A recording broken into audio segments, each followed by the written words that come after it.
You ask Tiger to solve. This deals with linear equations with one unknown. The final result is x equals 16. Let's solve it step by step. Group all constants on the right side of the equation. Subtract 84 from both sides. Group like terms. Simplify the arithmetic.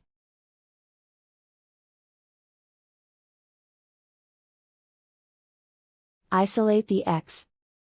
Divide both sides by -4. Cancel out the negatives. Simplify the fraction. Cancel out the negatives. Find the greatest common factor of the numerator and denominator.